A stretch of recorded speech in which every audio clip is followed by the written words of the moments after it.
कि हम सब अपनी जिंदगी में सफल होना चाहते हैं, हम सब अपनी जिंदगी में ढेर सारा पैसा कमाना चाहते हैं। लेकिन क्या आप में से कोई ये बता सकता है कि सफलता का असली मतलब क्या होता है? हम सफल क्यों हो? आखिर हम कामयाब होकर अपनी जिंदगी में क्या कर सकते हैं? क्या कोई आपका एम है? क्या कोई आपका टारगेट है? अगर नहीं है, अगर नहीं जानते हैं सफलता का मतलब, तो इस वीडियो को अंत तक जरूर देखिएगा। और इस वीडियो को अंत तक देखने के बाद से आपको ये समझ में जरूर आ जाएगा कि हम सफल क्यों हों और सफलता का असली मतलब क्या होता है। जी हाँ दोस्तों, एक बार की बात है, एक राम नाम का लड़का था जो कि एक गांव में रहता था। पढ़ने में काफी तेज था, इतना तेज उसके मम्मी पापा हमेशा यही बताते थे, बेटा पढ़ो लिखो मन से, क्योंकि अगर तुम पढ़ लिख लोगे तो एक दिन बड़ा आदमी बनोगे। लेकिन वो राम देखता था ना, उसके माता पिता डेली कड़ी मेहनत करते थे, इतनी मेहनत 10-10 घंटे 12-12 घंटे। लेकिन फिर भी जब वो शाम को लौटते थे ना, तो मात्र कुछ ही पैसे लेके आते थे, जिनसे उनका सही से खाना पीना भी नहीं हो पाता था, इतना कम पैसा लेके आते थे।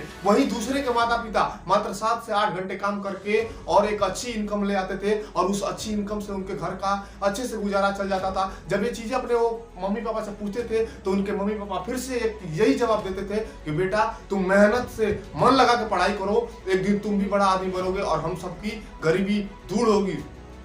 राम ने एक बार अपने पिता से पूछ ही दिया कि आप बोलते हैं कड़ी मेहनत करो, क्या कड़ी मेहनत करने से सफलता मिल जाएगी? फिर आपको क्यों नहीं मिलती? आप दूसरों के मुताबिक आप उन लोगों से ज्यादा मेहनत करते हैं, उन लोगों से ज्यादा घंटे काम करते हैं, उसके बावजूद भी आप उन लोगों से कम पैसे कमाते हैं। यह जब देखा तो उसने देखा कि उसका एक पड़ोसी, जहाँ दोस्तों राम था, उसका पड़ोसी जो शंकर था, उसके पिताजी काफी बड़ी इनकम करते थे। मात्र कुछ ही घंटे काम करके वो उनके पास गया और उनके पास जाके बोला कि आप मेरे मम्मी पापा से कम घंटे काम करते हैं, उसका बावजूद भी आपके पास हर वो सुख सुविधाएं हैं जो मेरे पास नहीं है। आखिर इसका वजह क्या है? तो उस शंकर के जो पिता थे, उन्होंने जवाब दिया कि बेटा अभी तुम छोटे हो, जाओ मन से पढ़ाई करो। जिस दिन तुम मन से पढ़ाई कर लोगे और अपनी पूरी पढ़ाई जब कंप्लीट कर लोगे, तो मेरे पास आना, मैं तुम्हें जरूर बताऊंगा कि मैं आखिर इतने कम टाइम काम करके क्यों तुम्हारे मम्मी पापा से ज्यादा पैसे कमाता हूं और तुमसे ज्यादा सुख समृद्ध में हूं।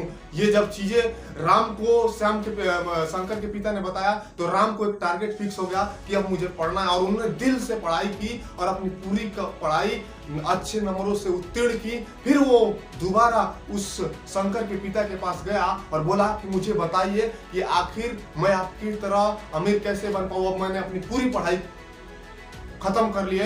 तो शंकर के पिता ने जवाब दिया कि मैं तुम्हें इसलिए बातें बताया था कि तुम पढ़ लिख के जानने और समझने लायक बन सको। मैं एक बिजनेस करता हूं और उस बिजनेस की बदौलत आज मैं इतना अमीर हूं। अब डिपेंड तुम पे करता है कि तुम क्या करना चाहते हो। तुम्हारे पास हर वो जानकारी, हर वो नॉलेज अब मिल चुका है, तुम्हारा चॉइस है कि तुम नौकरी करो या बिजनेस करो। अब वहां से राम को एक चीज समझ में आ गया था कि मुझे अपनी जिंदगी में क्या करना है, और वो गया और अपने पिता के जो हिस्से में छोटा सा खेत का टुकड़ा था, वो पिताजी उस पे खेती करते थे, लेकिन अच्छी फसल नहीं होती थी। उन्होंने मन लगा के और उस खेती को एक व्यवसाय के रूप में लिया और अपने घर की हालातों को दूर करना शुरू कर दिया। दोस्तों, आपकी भी जिंदगी में कोई ना कोई लक्ष्य जरूर होगा। जिस तरह राम की जिंदगी का एक लक्ष्य बन गया कि उसके घर की गरीबी को सफल होकर दूर करना है, वैसे आपकी भी जिंदगी में कोई ना कोई लक्ष्य होगा। उस लक्ष्य को बनाइए और अपने घर की गरीबी को दूर करिए। तो कैसी लगी वीडियो? अगर अच्छी लगी, चैनल पर नए होंगे तो सब्सक्राइब जरूर करिएगा। मिलता है अगली वीडियो में, तब तक के लिए शुभ।